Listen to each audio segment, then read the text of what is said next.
وعن أبي بكرة رضي الله تعالى عنه قال قال رسول الله صلى الله عليه وسلم ألا أنبئكم بأكبر الكبائر قلنا بلى يا رسول الله قال الإشراك بالله وعقوق الوالدين وكان متكئا فجلس فقال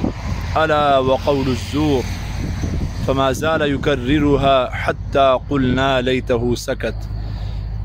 جھوٹ نہ یہ کہ بہت بڑی اخلاقی کمزوری ہے کہ ایک مسلمان تو کجا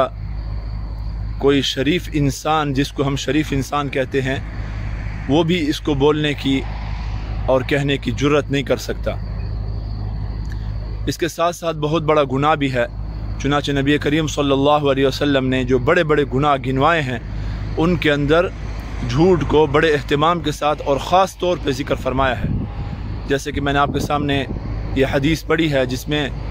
نبی کریم صلی اللہ علیہ وسلم نے فرمایا کہ بڑے گناہ کیا ہیں؟ ایک تو اللہ رب العزت کے ساتھ شریک ٹھہرانا، اور دوسرا والدین کی نافرمانی کرنا۔ اور یہ صحابی فرماتے ہیں کہ نبی کریم صلی اللہ علیہ وسلم جب ہمیں یہ بتا رہے تھے تو ٹیک لگائے ہوئے تھے، اور اس کے بعد ٹیک چھوڑ دی اور جو ہے نا آگے ہو کر بیٹھ گئے، جیسے انسان کوئی بہت ہی اہم بات بتلانا چاہتا ہو تاکہ جو مخاطب ہے وہ پوری طرح متوجہ ہو جائے اور اس کو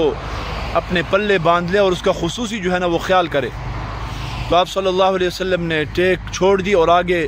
بڑھ کر فرمانے لگے الا وقول الزور، ہاں سنو جھوٹی بات، اور الا وقول الزور کا جو جملہ ہے اس کو بار بار دہراتے رہے، الا وقول الزور الا وقول الزور، جھوٹ جھوٹ جھوٹ جھوٹ، یعنی جھوٹی بات یہ بہت بڑا گناہ ہے، بہت بڑا گناہ ہے، اس سے بچو۔ تو صحابہ فرماتے ہیں کہ اتنا زیادہ آپ صلی اللہ علیہ وسلم نے اس کو دہرایا اور دہراتے رہے کہ ہم یہ تمنا کرنے لگے کہ کاش اللہ کے رسول جو ہے نا ابھی خاموش ہو جائے، ہمیں بس سمجھ آ گئی ہے ہاں کہ واقعی یہ بہت بڑا گناہ ہے۔ تو میرے محترم دوستو، اس سے بچنا جو ہے نا بہت زیادہ ضروری ہے۔ جھوٹ ایک ایسی لعنت ہے کہ جو بندہ جھوٹ بولنے کے اوپر عادی ہو جائے پھر وہ ہر بڑا گناہ کر سکتا ہے،